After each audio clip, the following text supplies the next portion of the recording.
नमस्ते दोस्तों, आप जीपी ऑनलाइन क्लासेस देख रहे हैं। जीपी ऑनलाइन क्लासेस पिछले 5 सालों से केवल लिमिटेड डिपार्टमेंटल कॉम्पिटिटिव एग्जाम के लिए काम करता है। पहला क्वेश्चन आपकी स्क्रीन पर है। बोला है, international reply coupon can be exchange between which country.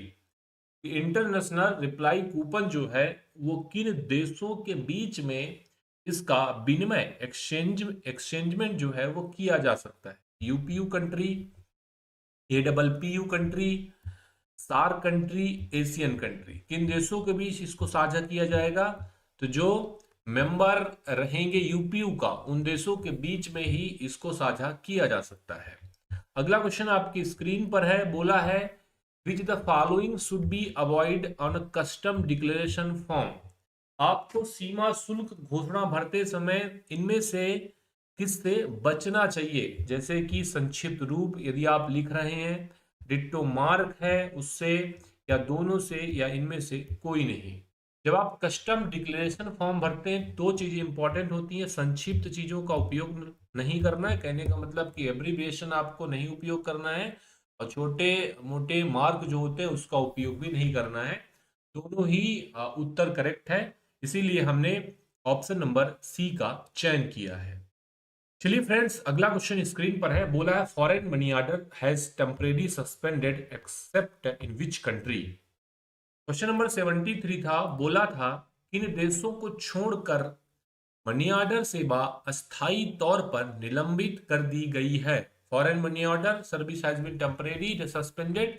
देखिए, बर्मा, भूटान, नेपाल को छोड़कर सभी देशों के लिए फॉरेन विदेश मनी ऑर्डर की सर्विस जो है अस्थायी रूप से निलंबित कर दी गई है। चलिए फ्रेंड्स, अगला क्वेश्चन काफी महत्वपूर्ण है। किसी भी कानून के उल्लंघन के लिए सीमा शुल्क अधिकारी द्वारा किसी वस्तु को जब्त किए जाने के मामले में यह संदर्भ केवल डिविजनल हेड को, एमजी मिलगार्ड को, चीफ पोस्ट मास्टर जनरल को या कस्टम अथॉरिटी को दिया जाना चाहिए। पोस्ट ऑफिस गाइड 2 से 10 क्वेश्चन आएगा और आपका टारगेट होना चाहिए कि आपको 10 में से 10 क्वेश्चन कवर करके आना है। और जब आपको किसी भी कानून के उल्लंघन के लिए सीमा शुल्क अधिकारी द्वारा यदि आपका कोई वस्तु जब्त कर लिया गया, तो आपको पत्राचार या पूछताछ या बातचीत जो है केवल कस्टम अथॉरिटी से ही करना होगा।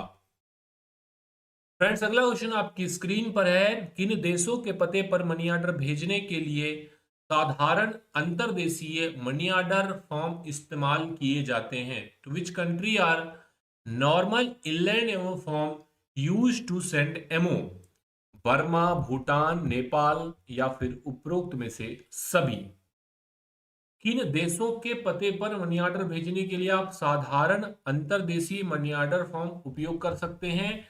इन सभी देशों में पड़ोसी देश हैं, इसीलिए आप इन देशों को जब मनी ऑर्डर भेज रहे हैं तो आप अंतर्देशीय मनी ऑर्डर फॉर्म का उपयोग कर सकते हैं। यदि विदेश मनी ऑर्डर को शाखा डाकघर से भेजा जाए तो प्रेषक द्वारा भरा गया form account office, night post office, mobile post office, none of the above भेजा जाएगा। अकाउंट ऑफिस, लेखा कार्यालय, रात्रि डाकघर, मोबाइल डाकघर, या उपरोक्त में से कोई नहीं। तो जब भी कोई मनी ऑर्डर शाखा डाकघर को भेजा जाता है तो प्रेषक द्वारा भरा गया फॉर्म जो है वो अकाउंट ऑफिस को जाता है। चलिए फ्रेंड्स, अगला क्वेश्चन इससे भी इंपॉर्टेंट है। यदि किसी विदेश मनी ऑर्डर जिसकी अदायगी नहीं की गई है उसका पता बदलना है, रकम लौटाना है, इसके बारे में आवेदन किसको दिया जाएगा? Head of circle, chief post master general भी बोल सकते हैं, डायरेक्टर जनरल, डाक महानिदेशक, पोस्ट मास्टर, डाकपाल, हेड ऑफ डिवीजन, डाकघर अधीक्षक। देखिए, जब भी आपको यदि किसी भी मनी ऑर्डर जिसकी अदायगी नहीं की गई पता बदलना है तो इसके लिए आवेदन जो है आपको पोस्ट मास्टर को संबोधित करना है।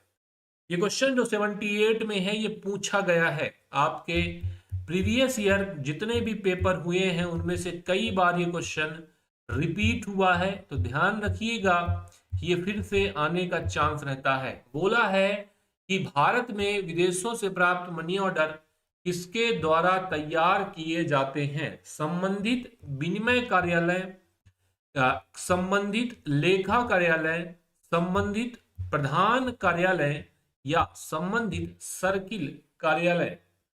भारत में विदेशों से प्राप्त मनी ऑर्डर किसके द्वारा तैयार किए जाते हैं? ध्यान देने वाली बात है, संबंधित विनिमय कार्यालय के द्वारा इसको तैयार किया जाता है। अगला क्वेश्चन 79 नंबर का है। यदि कोई मनी ऑर्डर रद्द हो जाए, उसका भुगतान भारत में उसकी प्राप्ति के कितने माह के बाद नहीं किया जा सकता? If an MO is cancel, it can not be paid after how many month its receipt in India. कि कोई मनी ऑर्डर जो रद्द हो जाए तो उसका भुगतान 8, 7 या फिर 8, रिपीटेड ऑप्शन है 6। आखिरी विकल्प जो हो जाएगा वो बिल्कुल करेक्ट है, 6 महीने के बाद भुगतान नहीं किया जाएगा। याद रखिएगा, काफी महत्वपूर्ण है और आपके परीक्षा में यह सवाल पूछा गया है। फ्रेंड्स, अगला क्वेश्चन आपकी स्क्रीन पर है। कौन किसी भी समय किसी भी डाकघर से,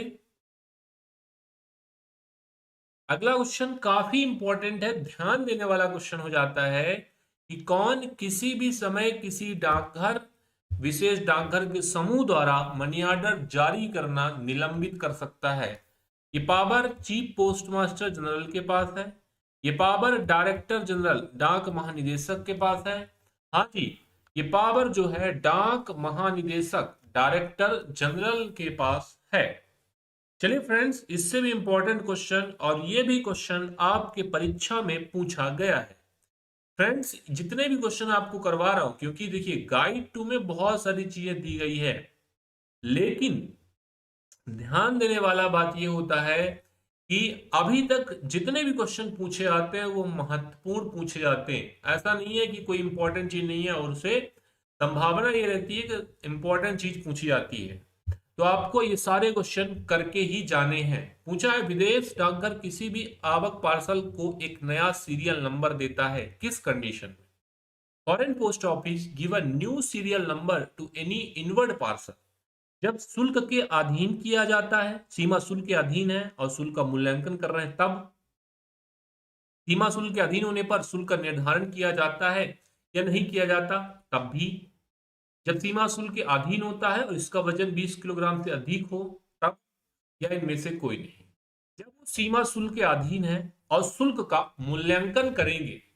पहला जो कंडीशन है, हम बात कर रहे हैं विदेश डाकघर किसी भी आवक पार्सल को, इनवर्ड पार्सल को हमेशा एक नया सीरियल नंबर देगा जब वो कस्टम शुल्क के अधीन है और शुल्क का असेसमेंट किया जा रहा है। इतना इंपॉर्टेंट क्वेश्चन है परीक्षक दृष्टिकोण से, क्योंकि ये क्वेश्चन पूछा गया है और पूछे जाने का चांसेस भी है। चलिए फ्रेंड्स, अगला क्वेश्चन है, किस देश को छोड़कर मूलतः सुपुर्दगी सेवाएं भारत के लिए सभी विदेशों से अस्थायी तौर पर निलंबित कर दी गई है?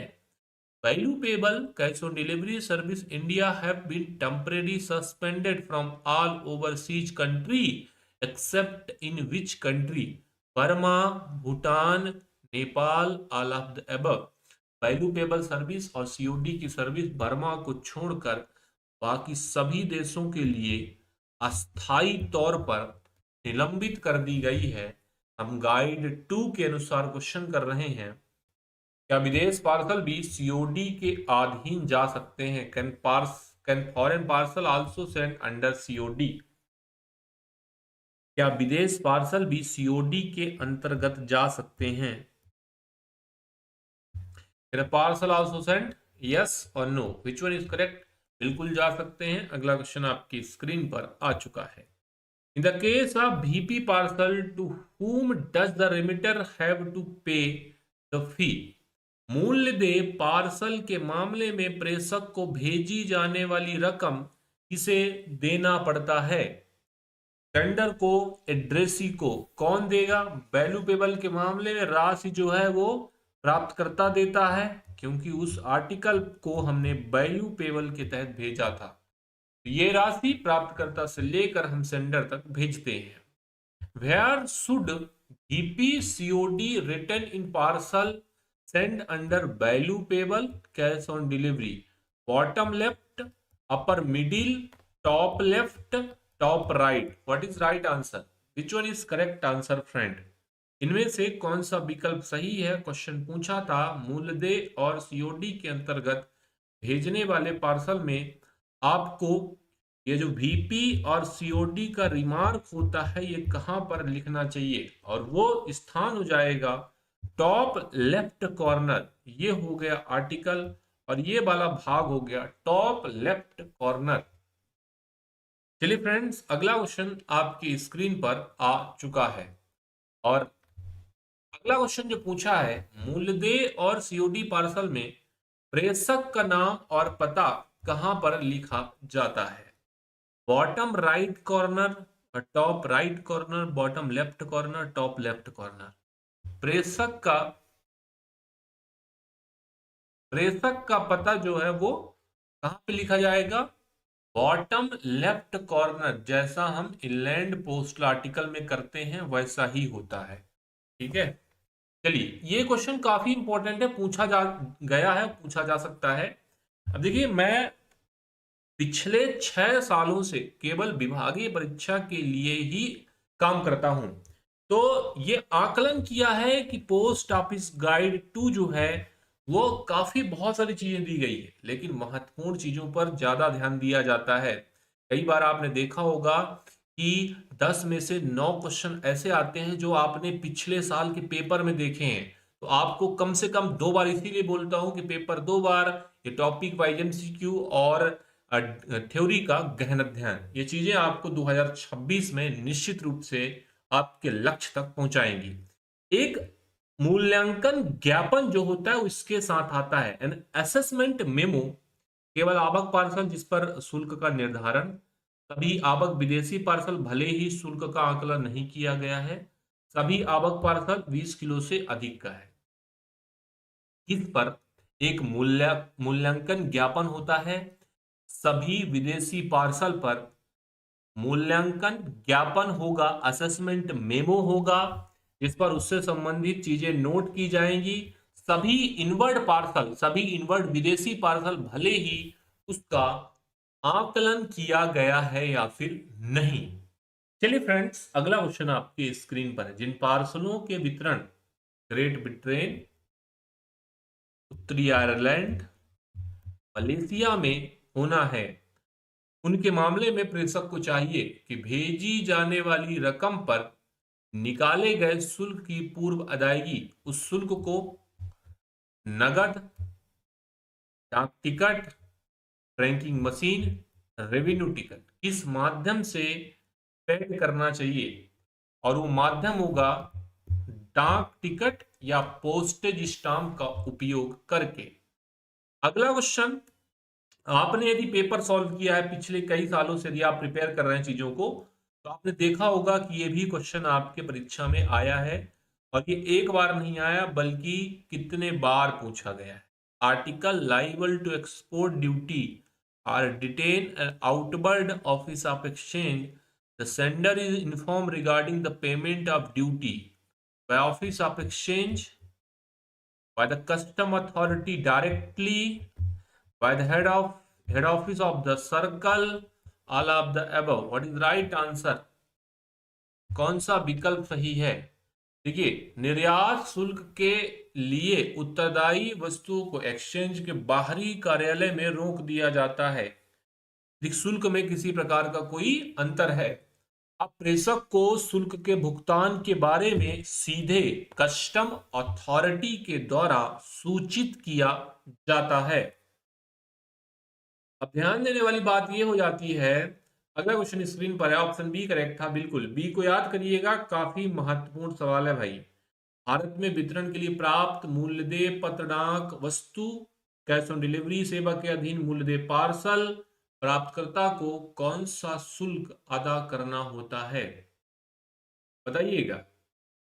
भारत में वितरण के लिए वैल्यू पेबल लेटर, सीओडी सेवा के अधीन वैल्यू पेबल पार्सल, प्राप्तकर्ता को कौन सा चार्ज देना पड़ेगा, डिलीवरी चार्ज, पोस्टेज चार्ज, दोनों, या इनमें से कोई नहीं।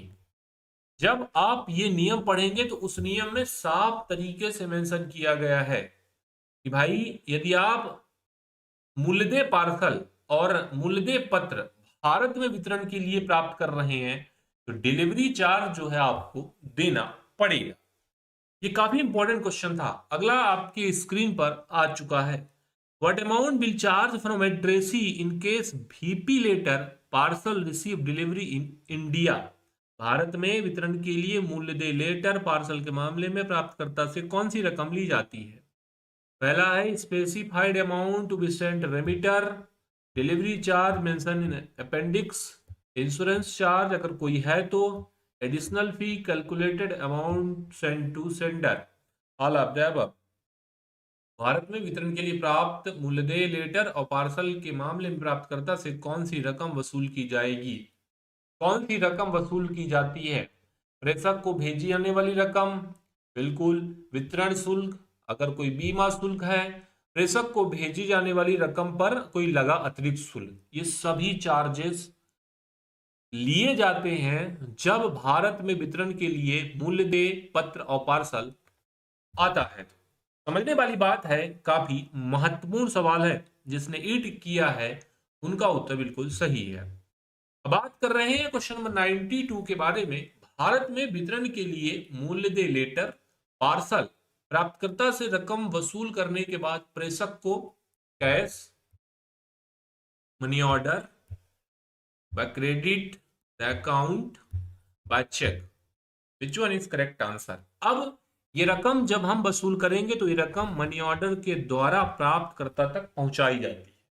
समझने वाली बात है, इंपॉर्टेंट क्वेश्चन है, परीक्षा में पूछा जा सकता है। देखिए, maximum weight VP packet sent to Sri Lanka 800 gram, 600 gram, 900 gram या 1.2 kg, 1200 ग्राम।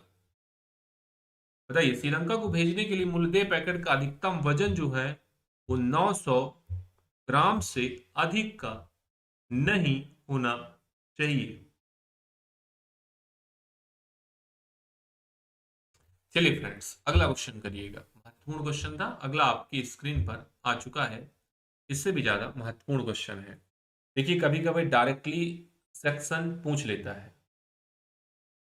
चलिए, मूल्यदेय पत्र पार्सल सीओडी के अंतर्गत भेजे गए पार्सल का बीमा किस सेक्शन में दिया गया है। तो सेक्शन 4 और 5।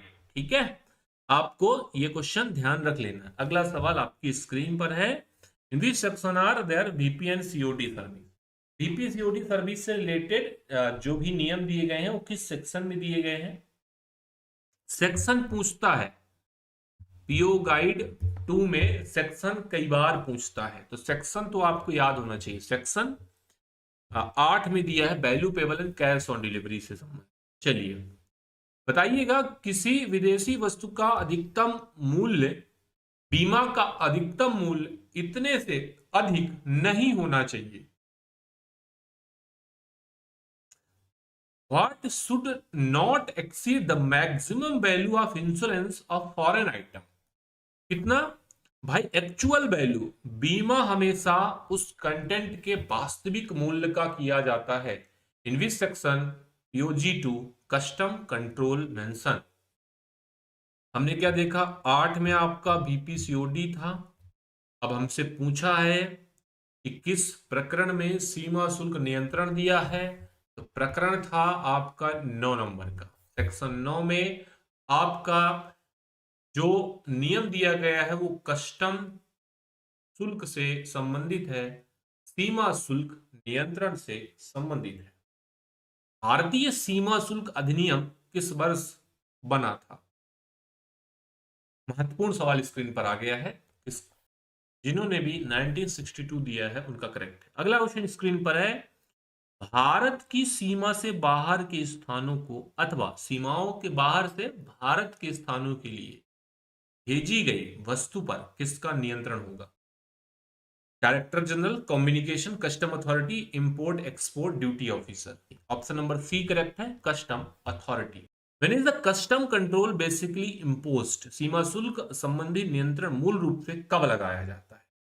बहुत इंपॉर्टेंट क्वेश्चन है भाई, पूछा गया है। देखिए पहला है वितरण कार्यालय, बुकिंग कार्यालय, at the point entry exit from country in all place. समझने वाली बात है, सीमा शुल्क संबंधी नियंत्रण जो है देश में प्रवेश और बाहर जाने वाले स्थान पर लगाया जाता है, at the point of entry और एग्जिट फ्रॉम द कंट्री। तो ध्यान देने वाली बात है, क्वेश्चन पूछा गया है भाई, रट लेना, याद कर लेना, फिर से पूछा जाएगा। देखिए अगर आप पिछले 6 साल का पेपर कम से कम 2 बार सॉल्व करके जाएंगे, मैं आपको इस बात की गारंटी देता हूं कि बहुत सारे क्वेश्चन जो रहेंगे वो बार बार रिपीट होने वाले हैं। सिलेबस जो है कहीं ना कहीं लिमिटेड होने की वजह से इसकी संभावनाएं जो है ज्यादा बढ़ जाती है। All the post article posted India, other country origin, other countries and deliverable in India are regulated by। अन्य देशों के लिए भारत में पोस्ट किए गए, अन्य देशों में उत्पन्न होने वाले, भारत में वितरित किए जाने वाले सभी प्रकार के लेख इनके द्वारा विनियमित होते हैं। भारतीय सीमा शुल्क अधिनियम, आयात निर्यात नियंत्रण अधिनियम, विदेश मुद्रा अधिनियम, उपरोक्त में से सभी अन्य देशों के लिए भारत में पोस्ट किए गए, अन्य देशों से उत्पन्न होने, भारत में वितरित किए जाने वाले सभी प्रकार के लेख जो है Indian custom act, import export control act, foreign exchange regulation act, इन सभी नियमों के द्वारा विनियमित किए जाते हैं। ध्यान देने वाली बात है। चलिए अगला क्वेश्चन है 102, पूछा है जिस स्थान पर विनिमय कार्यालय न हो, किसी स्थान पर एक्सचेंज ऑफिस नहीं है, अधीक्षक जो है वो आइटम की जांच के लिए sub inspector, inspector, deputy superintendent या फिर स्वयं इसकी जांच करता है, तो किसको तैनात कर सकता है? तो अपने जगह में उप अधीक्षक को तैनात कर सकता है। ऑप्शन नंबर सी जो है बिल्कुल करेक्ट है। चलिए अगला क्वेश्चन इससे भी इंपॉर्टेंट है। भारतीय सीमा शुल्क अधिनियम 1962 के आधार पर सीमा शुल्क नियंत्रण के लिए है, पहला निर्यात आयात शुल्क लगाना, आयात एवं निर्यात नियंत्रण अधिनियम का पालन सुनिश्चित करने हेतु, विदेश मुद्रा विनिमय अधिनियम का पालन सुनिश्चित करने हेतु। The custom control based on Indian Custom Act 1962 is for the imposition of export-import duty, ensuring the observation Import-Export Control Act, और ensuring Foreign Exchange Regulation Act। इसको सुनिश्चित करने के लिए, तो ये सभी चीजों को सुनिश्चित करने के लिए भारतीय सीमा शुल्क अधिनियम 1962। अगला क्वेश्चन जो है आपके स्क्रीन पर आ चुका है। क्या बोल रहा है भाई? आवक विदेश डाक वस्तु पर सीमा शुल्क की जांच और उसका निर्धारण जो है विदेश डाकघर में भी किया जाता है और उप विदेश डाकघर में भी किया जाता है, दोनों जगह किया जाता है। आपको एक बात पता होना चाहिए कि भाई विदेश डाकघर और उप विदेश डाकघर दोनों जगह आप सीमा शुल्क की जांच और उसका असेसमेंट कर सकते हैं।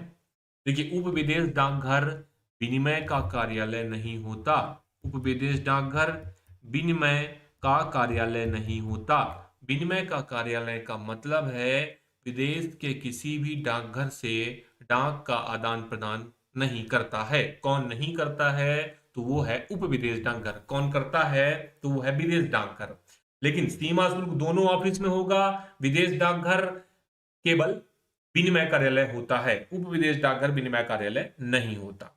चलिए अगला क्वेश्चन आपकी स्क्रीन पर आ चुका है। प्राप्तकर्ता को किसी आवक वस्तु की डिलीवरी लेने से पहले उस पर लगे सीमा शुल्क अन्य देश शुल्क की अदायगी करनी चाहिए। कौन सा उत्तर करेक्ट है? हाँ जी बिल्कुल करनी चाहिए, तभी उस आर्टिकल का डिलीवरी आपको किया जाएगा। फ्रेंड्स अगला क्वेश्चन है, article on which custom duty payable dot more than delivered eight post office window 50, 100, 150, 20। अगर इससे अधिक सीमा शुल्क हुआ तो नॉर्मली हम डाकघर की खिड़की में इसका डिलीवरी करते हैं, और ये बात हमने गाइड 1 में भी पढ़ा है। चलिए, किसी विदेशी अवितरित पार्सल की आवक यात्रा के लिए वापसी सीमा शुल्क का भुगतान करने के लिए कौन जिम्मेदार है? Addressee, sender, destination country, none of the above. किसी विदेशी अवितरित पार्सल की आवक यात्रा के लिए वापसी शुल्क जो है कौन देगा? एड्रेसी तो देगा नहीं क्योंकि रिटर्न आ गया है, वितरित नहीं हुआ है, तो कौन देगा? सेंडर देगा। किसका उत्तर? सभी का उत्तर जिन्होंने सेंडर सेलेक्ट किया है उनका सही है। अगला क्वेश्चन आपकी स्क्रीन पर है। किसी नियम का उल्लंघन करने पर सीमा शुल्क प्राधिकारी किसी डाक वस्तु को जब्त कर लेता है तो वह किसकी संपत्ति होती है? पहला, डिपार्टमेंट ऑफ पोस्ट, सरकार की, किसी की नहीं होती। According to nature of object, या वस्तु की प्रकृति के अनुसार इसे हम डिसाइड कर सकते हैं।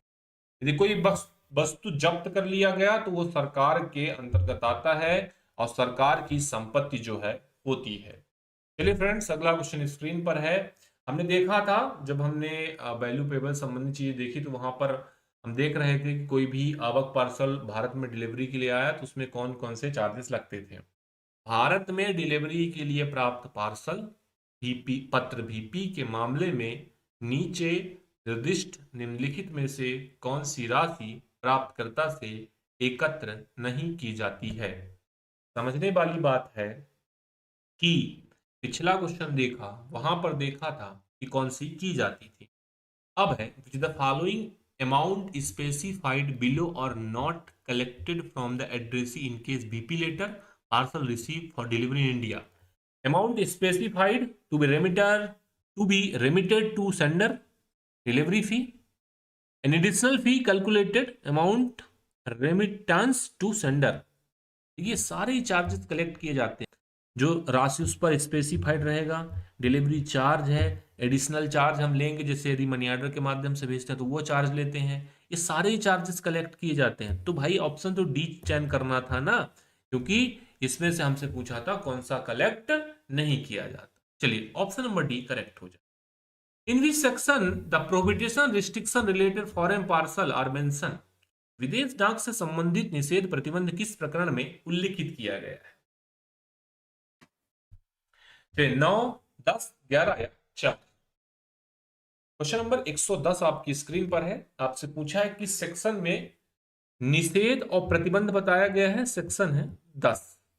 सारे सेक्शन, कौन से सेक्शन में कौन सी चीजें दी गई है? How many type restriction have been given international agreement? 1, 2, 3, 4। अंतरराष्ट्रीय एग्रीमेंट में कितने प्रकार के निषेध बताए गए हैं? 3 प्रकार के निषेध। हमने वीडियो नंबर 1 में भी किया था इससे रिलेटेड क्वेश्चन। देखिए, सुरक्षा सुनिश्चित करने के लिए और समाज के कुछ हितों के लिए, ठीक है, कुछ विशेष उद्देश्य के लिए जो लगाए जाते हैं। तो सुरक्षा कुछ विशेष उद्देश्य के लिए दूसरा है। और तीसरा क्या था? तीसरा था वस्तु के प्रकृति के कारण, नेचर ऑफ ऑब्जेक्ट के कारण हम निषेध सुनिश्चित करते। तो ऑप्शन नंबर सी करेक्ट। चलिए, इंटरनेशनल पत्र में किन व्यक्तियों के नाम संदेश हो सकते हैं? जैसे अंतरराष्ट्रीय लेटर आप भेजते हैं तो अंतरराष्ट्रीय लेटर में किन व्यक्तियों के नाम आप संदेश लिख सकते हैं? जैसे एड्रेसी, प्राप्तकर्ता के साथ रहने वाले व्यक्ति, दोनों, प्राप्तकर्ता के रिलेटिव।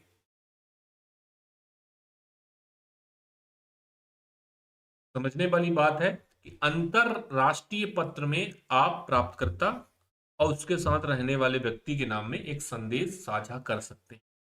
चलिए, रजिस्ट्री शुदा समाचार पत्र के साथ विज्ञापन के कागज होने चाहिए। Advertisement paper should be with registered newspaper. क्या विज्ञापन के कागज रजिस्ट्री शुदा समाचार पत्र के साथ होना चाहिए? स्टेटमेंट के बारे में चयन करना है और ये स्टेटमेंट गलत हो जाएगा। ये स्टेटमेंट गलत हो गया क्योंकि रजिस्ट्री शुदा समाचार पत्र के साथ विज्ञापन के कागज नहीं होने चाहिए। ऑप्शन बी करेक्ट है। अगला आपकी स्क्रीन पर आ चुका है। अगला जो है वो अति महत्वपूर्ण है। बोला है type of content should be there in BLP. पहला ऑप्शन दिया है ब्रेल में लिखी गई वस्तु, परंपरागत लेखन में लिखी गई वस्तु, printed matter, all of the above. नेत्रहीन साहित्य में किस प्रकार के ऑब्जेक्ट जा सकते हैं? केबल और केबल ब्रेल में लिखी गई वस्तु, क्योंकि ये अंधे व्यक्तियों के उपयोग के लिए बनाया तो परंपरागत लिखावट या फिर प्रिंटेड मैटर, ये सारी चीजें नेत्रहीन साहित्य में नहीं जाएंगी। विकल्प नंबर ए ही करेक्ट हो जाएगा। चलिए फ्रेंड्स, अगला क्वेश्चन आपकी स्क्रीन पर आ चुका है। जब बीमा पत्र ऐसे देशों को भेजे जाएं जहां जो बीमा पत्रों में शुल्क दे वस्तु स्वीकार नहीं करते, कस्टम वाले वस्तु स्वीकार नहीं करते, तो बीमा पत्रों में इस प्रकार की वस्तुएं नहीं रखनी चाहिए। ऐसे देश जो बीमा पत्रों में कस्टम आर्टिकल एक्सेप्ट नहीं करते, तो ऐसे देशों को भेजने के लिए बीमा पत्रों में जिनमें सीमा शुल्क हो या जिनमें सीमा शुल्क देय हो, दोनों या उपरोक्त में से कोई नहीं। कौन सा विकल्प सही हो जाएगा? जिन पर सीमा शुल्क देय हो उन वस्तुओं को नहीं रखना चाहिए। क्वेश्चन को ध्यान से पढ़ लीजिएगा। अगर आप क्वेश्चन समझ में नहीं आया, पूछा था किस प्रकार की वस्तुएं नहीं रखनी चाहिए। अब वो देश ऐसी वस्तु एक्सेप्ट ही नहीं कर रहा है। वो देश बोल रहा है कि कस्टम वाले जो इंश्योरेंस लेटर है उसको हम नहीं लेंगे। आपको ध्यान देना होगा, ऐसी वस्तुएं उस पर नहीं रखनी चाहिए जिन पर सीमा शुल्क देय होगा। बी नंबर का ऑप्शन बिल्कुल करेक्ट है। चलिए अगला क्वेश्चन 116 नंबर का है। क्या बोला है कि किस प्रकार की डाक वस्तुएं विदेशी डाक में शामिल करने के लिए निषेध है? जो कर्मचारी को खतरा पैदा करे, अन्य वस्तुओं को खराब करे, तेज कोई इंस्ट्रूमेंट है, या उपरोक्त में से सभी। किस प्रकार की डाक वस्तुएं विदेशी डाक में शामिल करने के लिए निषिद्ध है? किस प्रकार की वस्तुएं विदेश डाक में शामिल करने के लिए निषिद्ध है? और ये सारे आइटम, बेहद आसान क्वेश्चन था। अगला आपकी स्क्रीन पर आ चुका है और अगला क्वेश्चन आपको ध्यान देना है। बोला प्रेषक को प्रेषित की जाने वाली राशि पर शुल्क के लिए प्रेषक द्वारा लेख पर चिपकाए गए डाक टिकटों के आकार में प्रीपेड। देखिए, वीपी पार्सल के लिए, सीओडी के लिए, आइदर ए और B, none of the above. इसके लिए शुल्क जो है वो डाक टिकटों के आकार में प्रीपेड किया जा सकता है। ऑप्शन नंबर बी करेक्ट हो जाएगा, सीओडी पार्सल। ठीक है, सीओडी पार्सल जो है वो इसका करेक्ट जवाब हो जाएगा। फ्रेंड्स, अगला क्वेश्चन आपकी स्क्रीन पर है। विदेशी डाक वस्तुओं में किस प्रकार के पदार्थ शामिल करना निषेध है? पहला, एक्सप्लोसिव विस्फोट, ज्वलनशील,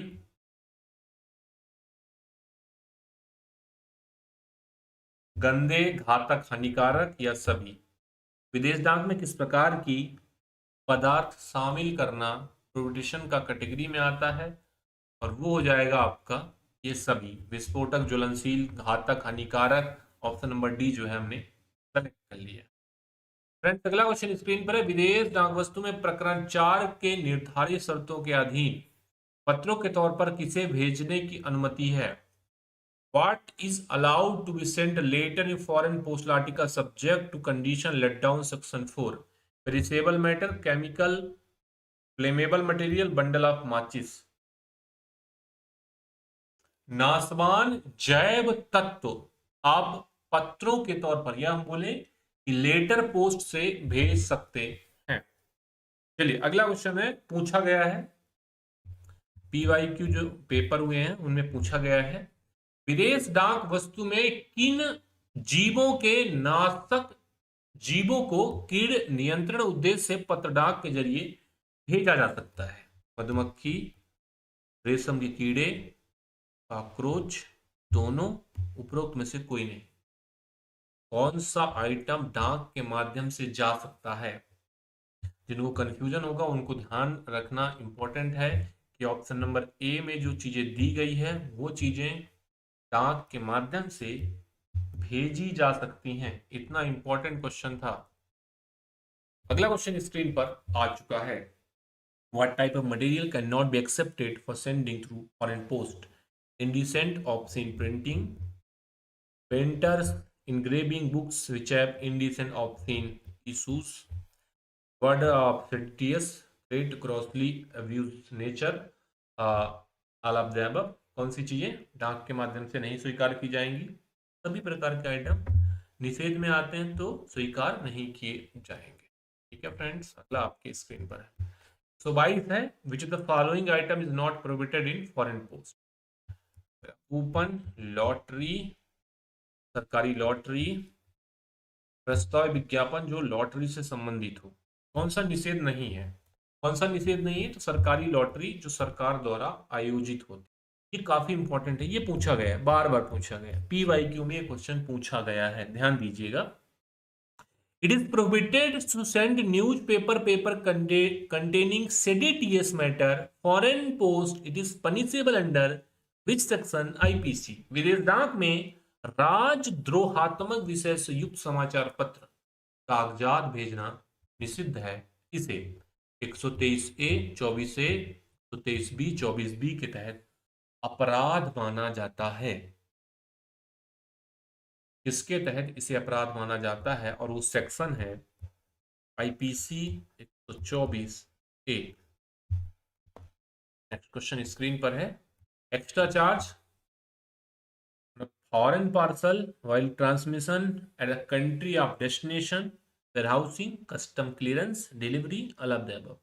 ट्रांसमिशन के दौरान गंतव्य देश में विदेशी पार्सल पर लगने वाला अतिरिक्त चार्ज, ट्रांसमिशन के दौरान गंतव्य देश में विदेश पार्सल पर लगने वाला अतिरिक्त charge, warehousing, custom declaration नहीं बल्कि कस्टम क्लियरेंस, ठीक है, और डिलीवरी चार्ज, सारे चार्ज वसूल किए जाएंगे।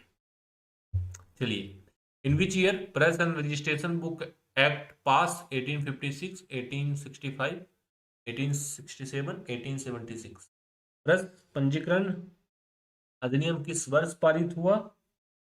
ये आपका ईयर था 1867 का। ठीक है, ये भी क्वेश्चन पूछा जाएगा, पूछा गया है। अगला आपकी स्क्रीन पर है, ये काफी इंपॉर्टेंट। प्रेस और पुस्तक पंजीकरण अधिनियम 1867 के किस अधिनियम में उल्लिखित नियमों के अनुरूप न होने पर भारत में मुद्रित और प्रकाशित किसी समाचार पत्र को भेजना? तो आपको ये बताना है कि 1825 के किस नियम के तहत? 1867 के किस नियम के तहत? 25, 26, 20 या 22? 1867 के नियम 25 के अधिनियम के तहत जो है इसे भेजना निषिद्ध है अगर उसने नियम का पालन नहीं किया। ठीक है, उल्लिखित नियमों के अनुरूप नहीं हुआ। चलिए, अच्छा क्वेश्चन है, ये भी पूछा गया है, ये क्वेश्चन भी पूछा गया है। विदेश डाक वस्तु में सीमा शुल्क अधिनियम 1962 के किस धारा के अंतर्गत प्रतिबंध लगाए जाते हैं? सेक्शन 10, 11, 20, 19। 1962 के किस धारा? अब 1900, जैसे 1867 का 25 था, अब 1962 का कौन सा है? 1962 का है धारा 11, ऑप्शन नंबर बी। सारे क्वेश्चन इंपॉर्टेंट है। अब ये बात अगर आप समझ पा रहे हैं तो आप निश्चित तौर पर थोड़ा सीरियस हो जाएंगे, क्योंकि ये क्वेश्चन पूछे गए हैं। निर्यात आदेश 1968 की अनुसूची 1 में शामिल वस्तुओं का पार्सल डाक से निर्यात किस अधिकारी से लाइसेंस लिए बगैर नहीं हो सकता? निर्यात आदेश 1968 एक नोटिफिकेशन में जो वस्तुएं बताई गई हैं पार्सल डाक से निर्यात अगर आपको करना है तो ECD अधिकारी पहला, महानिदेशक डाक दूसरा, संचार मंत्री तीसरा, सचिव डाक चौथा, इनसे आपको आवेदन लेना जरूरी है। तो वो कौन सा अथॉरिटी है? अथॉरिटी है ECT अधिकारी। ठीक है, इससे लाइसेंस लेना जरूरी है। अब अगला है, निर्यात आदेश 1968 के तहत किन वस्तुओं के लिए लाइसेंस लेना जरूरी नहीं है? एक लिस्ट बता दी गई। अब वो लिस्ट आपको याद करना जरूरी नहीं है, क्योंकि वो याद करना संभव भी नहीं है। ठीक है, एक लिस्ट बता दी गई, उस लिस्ट में बताया कि निर्यात आदेश 1968 जारी किया। अब कुछ वस्तुओं के लाइसेंस लेना आपको कंपलसरी होगा और कुछ के लिए लाइसेंस लेना जरूरी नहीं होगा। तो जिनके लिए जरूरी नहीं है उनमें कॉमर्शियल, कुछ गिफ्ट्स आइटम, चांदी के सिक्के जो प्रचलित नहीं है, इन सभी के लिए लाइसेंस लेना जरूरी नहीं है। चलिए फ्रेंड्स, अगला क्वेश्चन स्क्रीन पर है, बताइएगा। ये क्वेश्चन पूछा गया है, अब मेरी बात पर गौर करेंगे। ये महत्वपूर्ण, most important VIP question, very important question. Parcel to following country are treated like inland parcel. निम्नलिखित देशों को पार्सल, अंतर्देशीय पार्सल की तरह ट्रीट किया जाता है। अगर आप पार्सल नेपाल श्रीलंका, नेपाल बांग्लादेश, तिब्बत बांग्लादेश, नेपाल भूटान, इन देशों को भेजे गए पार्सल के मामले में हम ऐसा ही ट्रीट करेंगे जैसा कि अंतर्देशीय पार्सल है। और वो देश के नाम है नेपाल और भूटान। तो ये दोनों बातें आपको ध्यान रख लेना। चलिए फ्रेंड, अगला है, कोई व्यक्ति रिजर्व बैंक ऑफ इंडिया की सामान्य अनुमति, विशेष अनुमति के बगैर देश में प्रचलित चांदी का सिक्का भेजने लाने के लिए अधिकृत नहीं है। इस देश में प्रचलित चांदी का सिक्का लाने या भेजने के लिए अधिकृत नहीं है। ठीक है, भूटान, बांग्लादेश, नेपाल या चीन, किस देश में प्रचलित, और देश का नाम है नेपाल। नेपाल में प्रचलित कोई चांदी का सिक्का लाने या भेजने के लिए अनुमति नहीं है। यदि ऐसा आप करना चाहते हैं तो आपको आरबीआई से परमिशन लेना है। भारतीय रिजर्व बैंक की अधिसूचना के अनुसार किसी व्यक्ति को कौन से मूल वर्ग के गांधी सिक्के भारत में लाने या भेजने की अनुमति नहीं है। According to notification RBI, a person is not allowed to bring or send Gandhi coins which denomination 10, 1, 50 पैसे, 5 रुपये। तो जो हम सिक्के की बात कर रहे हैं उसका डिनोमिनेशन है 5 रुपये का, और ये डिनोमिनेशन ऑप्शन नंबर डी जो दिया गया वो बिल्कुल करेक्ट है। In which section inquiry and complain foreign postal item 14115,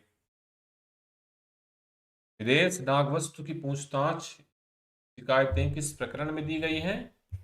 प्रकरण काफी इंपॉर्टेंट है, सेक्शन काफी इंपॉर्टेंट है, काफी बार सवाल आया हुआ है। सेक्शन 11 में आपको क्वेरी और कंप्लेन से चीजें, कंप्लेन से संबंधित चीजें बताई गई है। There is a fee for inquiry on which the following item, letter, parcel, BLP, book packet, इनमें से कोई नहीं। किस वस्तु के लिए पूछताछ शुल्क लगेगा, कि इनमें से किसी के लिए पूछताछ शुल्क नहीं लगता। अब आपने किसी वस्तु की शिकायत की और इसमें गलती जो है डाकघर की मिले, तो पूछताछ शुल्क जो है आपको आधी, दोगुनी, 1/3 या फिर पूरा आपको वापस कर दिया जाता है। आपको ध्यान होना चाहिए, इंक्वायरी फी जो है आपको वापस कर दिया जाता है। ठीक है, चलिए फ्रेंड्स, अगला क्वेश्चन काफी इंपॉर्टेंट है, ये क्वेश्चन हमने किया हुआ है। मनी ऑर्डर संबंधी शिकायत जो है जारी होने के 1 वर्ष, 6 महीने, वितरण के 6 माह तक, वितरण के 1 वर्ष तक। रिपीटेड क्वेश्चन हो गया। मनी ऑर्डर के संबंध में शिकायत जो होता है वो जिस दिन से जारी हुआ, इशू की तारीख से आपको 1 वर्ष के अंदर ही इससे संबंधित शिकायत करनी है। सीओडी संबंधित शिकायत आपको पता होना चाहिए कि जिस दिन से आर्टिकल जो है पोस्ट किया उसके अगले दिन से 1 साल तक के भीतर आपको करना है। अगला क्वेश्चन काफी महत्वपूर्ण है। अन्य देशों से जो कि संघ के सदस्य हैं, डाक भेजी गई, डाक से भेजी गई डाक, पार्सल डाक की वस्तुओं के संबंध में पूछताछ स्वीकार की जाएगी। Asian, UPU, up to WTO, किस देश के मेंबर होंगे तभी एक्सेप्ट होगा।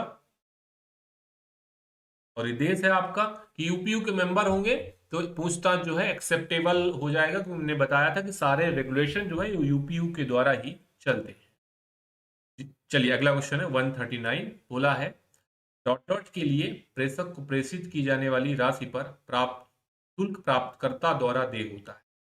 DP parcel, COD, either A और बी, या फिर इनमें से कोई भी नहीं। तो कौन सा उत्तर, कि भाई इस वाले आइटम में, कौन से आइटम में, बीपी पार्सल में जो राशि है वो प्राप्तकर्ता द्वारा देय होगा और उससे कलेक्ट करके हम जो है इसको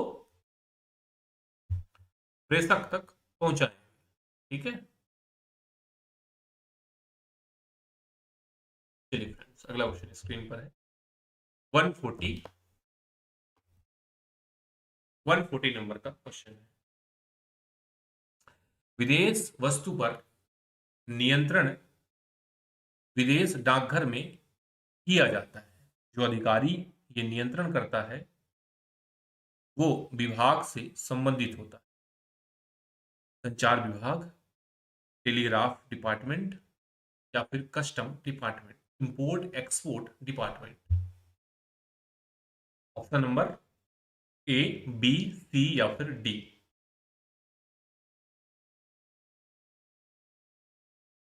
ऑप्शन जो है वो कस्टम डिपार्टमेंट करेक्ट हो जाएगा। विदेशी वस्तुओं पर नियंत्रण विदेश डाकघर में होता है और जो अधिकारी नियंत्रित करते हैं वो कस्टम डिपार्टमेंट या सीमा शुल्क विभाग से संबंधित होते हैं। ये फ्रेंड्स, ये क्वेश्चन नंबर आज का आखिरी था। चलिए फ्रेंड्स, आज के लिए इतना ही करेंगे। मिलते हैं आपसे नेक्स्ट वीडियो में। कल के लिए तैयार रहिएगा, इतने ही क्वेश्चन कल के वीडियो में भी हम कवर करने वाले हैं। गुड नाइट, शुभ रात्रि, ध्यान रखिए और मेहनत जारी रखिए।